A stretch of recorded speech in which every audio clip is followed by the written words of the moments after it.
Okay, it's my busy kitchen full of like stuff, and yes, I really need to get back to getting that scrub. But as you can see, the kitchen sink is as close to immaculate as it's ever going to get, so I'm obviously half the way there. I'm not quite as disciplined with all of my housework as I should be, although I do enjoy doing my cleaning. But today what I'm doing is just preparing to make a nice health-giving tea. At least it's supposed to be health-giving because like the main ingredients here and the ones I put in the pot are all supposed to be good for you, alright? It's mainly licorice root. Now when you put the licorice root into the saucepan with your filtered water, it'll tend to float on top, so you've got to stir it around initially just to get it all submerged so the flavours can go in. Got the stove on set to high, so we can really get the water up to boiling. When it is boiling, turn it down to number 4, let it simmer for a while. And the only other herb we got in here is ginger. All these things are good for you, you know, when your internal organs and all that kind of stuff, digestive system. And so it's going to be potentially health giving and the rest of that. Now for the actual tea itself, which is going to go into the pot, it's the afternoon, I've got a meeting this evening, I want to be awake, so I'm going to use Dragon Well. Now Dragon Well is a tea that I normally use typically when I'm making a cold drink.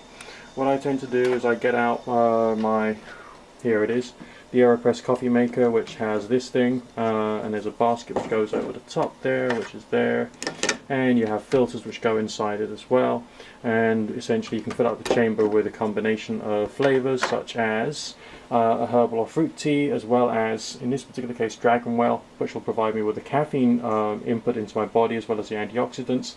Get the water to the right temperature using my temperature control kettle. If you haven't got one of those, get a thermometer. First thermometer I got for tea making was this one, digital laser type thing, which is really quite groovy and tells you the temperature of stuff wherever the laser goes, roughly speaking, or there's a circle around where the laser is, which is the temperature it'll be measuring. So obviously I can tell which particular electric hob is going to be hot or cold with greater ease than just shoving my hand onto the hot metal and burning myself. Okay, now the method today, teapot method.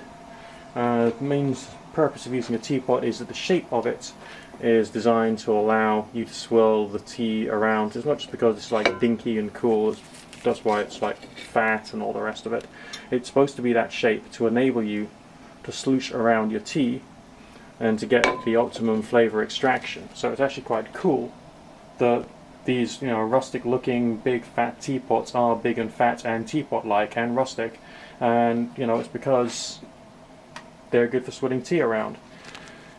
These things, loose tea bags, which you can buy empty, and you can put your own loose tea in them. These have got drawstrings, so I'm putting my Dragon Well in a couple of these, shoving it in there.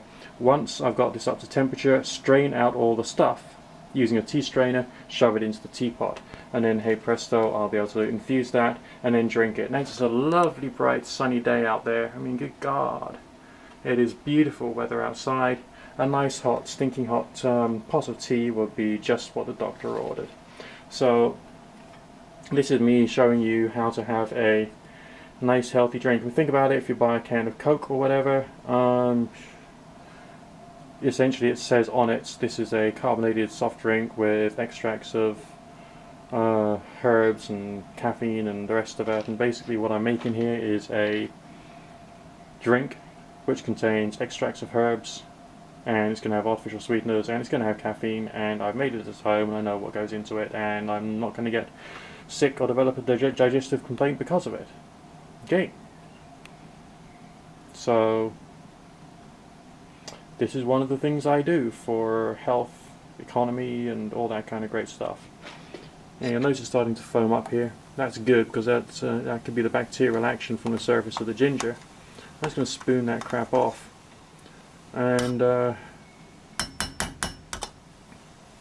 I'll then be in a position to have a perfectly healthy drink, because all the bacteria will have been killed, any parasites or, you know, stuff from the soil of the actual